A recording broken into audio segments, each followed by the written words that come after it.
दरम्यान महाराष्ट्र विषयक एक अत्यंत महत्त्वाची घडामोड घडली आहे ती नवी दिल्लीमध्ये।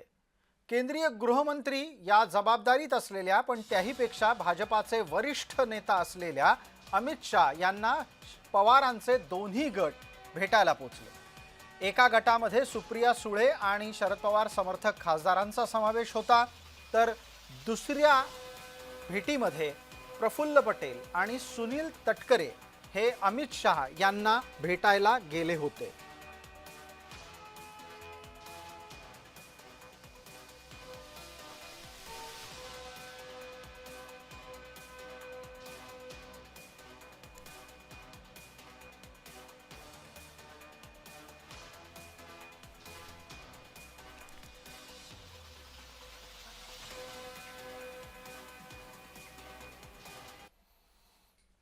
या भेटीगाठींच्यामुळे प्रश्न उपस्थित होत आहेत की नक्की अजित पवारांना आता अमित शहांकडून काय हवंय आणि सुप्रिया सुळेंनी अमित शहांची भेट का घेतली। आपण टप्प्याटप्प्याने ही गोष्ट समजावून घेऊयात।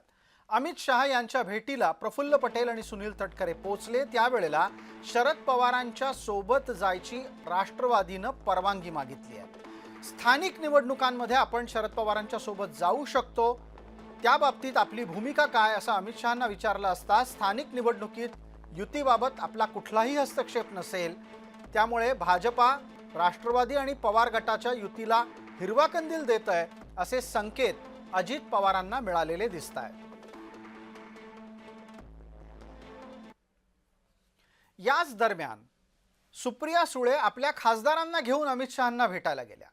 सुप्रिया सुळे या खासदारांना भेटल्यानंतर त्या भेटीत काय घडलं त्याची सूत्रांकडून मिळालेली माहिती अशी आहे की केंद्रामध्ये भाजपाच्या सोबत पवार गट येऊ शकतो आणि तशी चाचपणी गेल्या अनेक दिवसापासून सुरू आहे। पवार गट राज्यामध्ये मात्र वेगळी भूमिका घ्यायला इच्छुक आहे, कारण राज्यात त्यांना अजित पवारांच्या शेजारी मांडीला मांडी लावून बसायचं नाही। राज्यामध्ये भाजपा सोबत पवार गट यायलाही तयार नाहीये।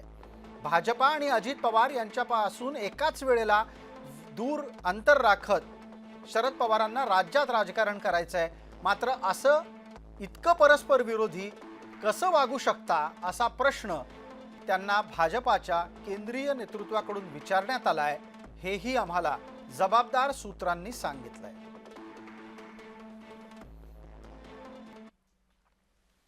आता एक महत्त्वाची अपडेट। ज्या वेळेला सुप्रिया सुळे अमित शहांना भेटत होत्या तो दिवस महत्त्वाचा होता, कारण त्याच दिवशी सुप्रिया सुळे शरद पवार अजित पवार आरोपी असलेल्या लवासा प्रकरणाची चौकशी सीबीआय कडे द्या म्हणून न्यायालयामध्ये एक याचिका सुनावणीसाठी आली होती। लवासाच्या कथित गैरव्यवहार प्रकरणाची दखल घ्यावी आणि मुंबई उच्च न्यायालयानं या संदर्भात आदेश द्यावेत की हे प्रकरण सीबीआय कडे चौकशीला जायला पाहिजे अशी याचिकाकर्त्यांची मागणी होती।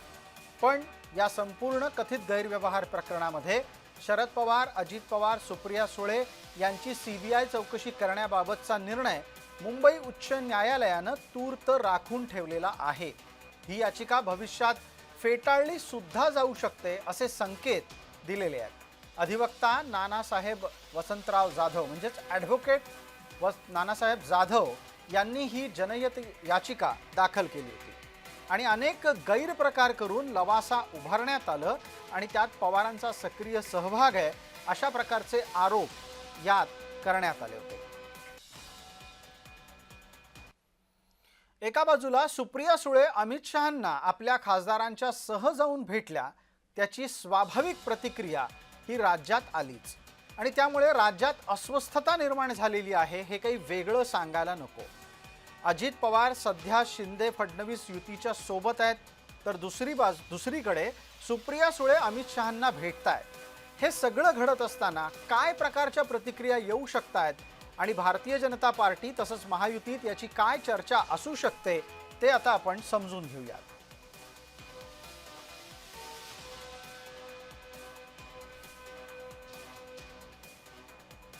सुळे आणि शहाच्या भेटीच्या मुळे काय प्रकारच्या प्रश्नांना सध्या राज्यात चर्चेला उधाण आलंय ते पहा। मोदी सरकारच्या सोबत शरद पवार जुळवून घेत आहेत की काय असा सवाल सध्या महाराष्ट्रात चर्चेला जातोय।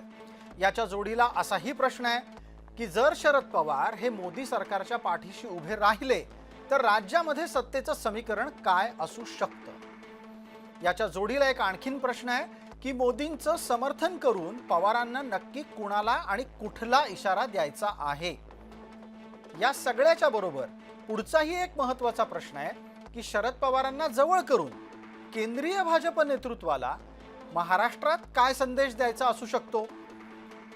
याच्या जोडीला एक आणखी प्रश्न आहे की राज्याच्या सत्तेत एखादा भिडू केंद्राला नकोसा झालाय का?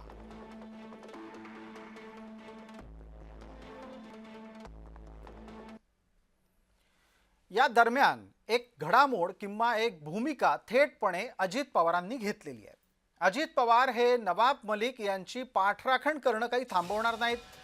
मुंबईच्या राष्ट्रवादीची एक महत्त्वपूर्ण बैठक नवाब मलिकांच्याच नेतृत्वात घेण्यात आली आहे. नवाब मलिकांच्या या बैठकीमध्ये राष्ट्रवादीचे मुंबई स्तरावरचे महत्त्वाचे नेते तर होतेच, पण राज्य स्तरावरच्या नेत्यांचं या बैठकीकडे अत्यंत बारकाईनं लक्ष सुद्धा होतं. भाजपानं कितीही नकार घंटा वाजवू द्या, अजित पवार हे नवाब मलिकांच्या पाठीशी आहेत असंच सध्याचं चित्र आहे. दरम्यान भाजपाची नाराजी काही संपत नाहीये. नवाब मलिक यांचं मुंबईतलं राष्ट्रवादीच्याकडून होणारं समर्थन भाजपाला पसंत नाही. नवाब मलिकांच्या नेतृत्वामध्ये राष्ट्रवादी सोबत मुंबईत युती नसेल इतकी थेट भूमिका मुंबई भाजपा अध्यक्ष अमित साटम यांनी घेतली आहे.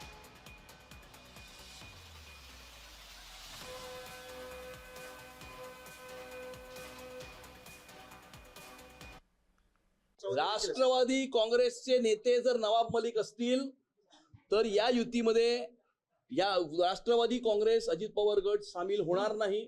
नवाब मलिक यांच्यावरती गंभीर अशा प्रकारचे आरोप आहेत आणि त्यांच्याबरोबर कोणतीही युती भारतीय जनता पार्टी करणार नाही. भारतीय जनता पार्टीची जी भूमिका आहे की नवाब मलिक यांचं नेतृत्व मान्य, आम्ही पण नवाब मलिक यांचं नेतृत्व मान्य करत नाही आणि आम्ही विधानसभेच्या निवडणुकीच्या वेळी जी भारतीय जनता पार्टीची जी भूमिका आहे तीच भूमिका आम्ही स्पष्ट केली होती. त्यामुळे तीच भूमिका ठेवून नवाब मलिक जर मुंबईचं नेतृत्व करत असेल तर आम्ही कुठल्याही परिस्थितीत राष्ट्रवादीची बरोबर युती करणार नाहीये. जी भारतीय जनता पार्टीची जी भूमिका असेल तीच भूमिका आमची असणार आहे आणि आम्ही महायुतीच्या माध्यमातून मुंबईचा महापौर कुठल्याही परिस्थितीत या ठिकाणी मराठी महापौर त्या ठिकाणी आम्ही बसवणार. एका बाजूला राष्ट्रवादीच्या अंतर्गत रचनेनुसार अजित पवार नवाब मलिकांना सोबत ठेवतायत, तर दुसऱ्या बाजूला अजित पवारांनी काही ठिकाणी भाजपाला दूर लोटलंय आणि त्यात काकाची मदतही घेतलेली. काका पुतण्यानं भाजपाला दूर लोटलं का हा सवाल उपस्थित होतोय तो त्याचमुळे कारण पिंपरी चिंचवडमध्ये पवारांमध्ये साटलोट झाल्याची चर्चा समोर येते आहे. पिंपरी चिंचवडची निवडणूक लढण्याच्यासाठी शरद पवार आणि अजित पवारांचे समर्थक एकत्रितरित्या निवडणूक लढतील. तिथे भारतीय जनता पार्टी त्यांच्यासोबत राहणार नाही याची काळजी नीट घेतली जाते. आमचे सहकारी अविनाश परबत या निमित्तानं आपल्यासोबत जोडले जात आहेत. अविनाश, एक अशी सुद्धा माहिती आली आहे की भारतीय जनता पार्टी अजित पवारांच्या सोबत नसल्यानं आता अनेक जण हे भाजपातून म्हणजे पिंपरी चिंचवड पातळीवर भाजपातून अजित पवारांकडे प्रवेश मागायला, तिकीट मागायला जात आहेत. हो, अगदी बरोबर आहे. कालच मुख्यमंत्री यांनी क्लिअर केलं आहे की आम्ही शिंदेसोबत असणार आहे आणि काही ठिकाणी राष्ट्रवादी आमच्या सोबत असू शकतात.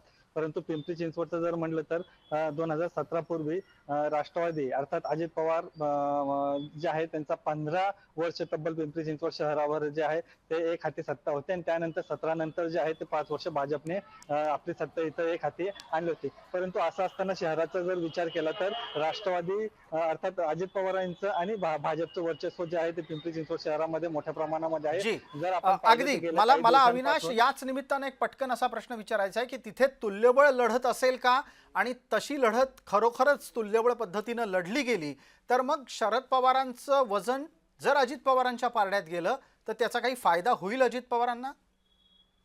नक्कीच, कारण की राष्ट्रवादीचं ज्या प्रकारे अजित पवारांचं शहरामध्ये जे वर्चस्व आहे, त्यामुळं शरद पवार आणि अजित पवार जर समजा एकत्र आले तर त्याचा नक्कीच फायदा जो आहे तो अजित पवारांना त्या गटाला होणार आहे. परंतु भाजपाचं जे आहे ते मोठं वर्चस्व आहे, त्यांना कुठेतरी थोडं मागे लांब ठेवायचं आहे. त्यामुळे हे दोघं जे आहे दोन्ही राष्ट्रवादी एकत्र येण्याचे जे आहे ते पाहत आहे. कारण की जी. अजित पवार जे आहेत ते गेल्या काही वर्षांपासून जे शहरामध्ये कामं करतात किंवा छोट्या मोठ्या उद्घाटन असेल तरी अजित पवार जे आहे ते ठीक आहे. प्रत्येक कामासाठी जे आहे ते शहरामध्ये असतात आणि बारीक बारीक कामासाठी जे आहे अजित पवार हे त्याच्याकडे बारकाईने लक्ष देत ठीक आहे. असतात. त्यामुळं अविनाश, आपण प्रत्येक- या सगळ्या घडामोडींकडे अत्यंत बारकाईने लक्ष ठेवा. आपण वेळोवेळी बोलत राहू.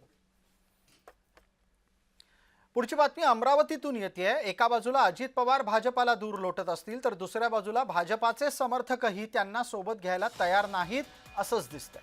अमरावतीमध्ये राष्ट्रवादी सोबत युती करणार नाही, कारण अमरावती महापालिकेवर भाजपाचा महापौर बसवायचा आहे, इतकी थेट भूमिका रवी राणा यांनी घेतलेली आहे. एकनाथ शिंदेची सेना आणि युवासेना पार्टी आम्ही एकत्र या ठिकाणी लढण्यासाठी आमच्या युवासेना पार्टीची कोर कमिटीची बैठक काल झाली. त्यामध्ये सुद्धा एकमताने निर्णय झाला की भाजपचा महापौर आपल्याला बनवायचा आहे, भाजपसोबत ताकदीनं एक लहान भाऊ म्हणून काम करायचं आहे आणि या ठिकाणी महायुतीमध्ये भाजप सेना आणि युवासेना पार्टी एकत्र लढून या ठिकाणी एक हाती सत्ता आम्ही आणू. शेवटी राज्याचे ते प्रमुख आहेत आणि त्यांना जे योग्य वाटतं ते स्टेटमेंट त्यांनी केलेलं आहे. त्यांनी सांगितलं याचा अर्थ चर्चा होऊनच झालेला असेल म्हणूनच ते बोलले. कार्यक्रम संपल्या इथं आलो मी. टीव्ही पण बघितला नाही किंवा काही मला माहित नाही. मुख्यमंत्र्यांनी काय स्टेटमेंट केलं, मी तर तुम्हाला म्हणतोय की मुख्यमंत्र्यांचं स्टेटमेंट जे झालेलं आहे ते निश्चितपणे आम्ही अनेकदा एकत्र बसतो, चर्चा करतो, त्याच अनुषंगाने त्यांनी केलं असेल.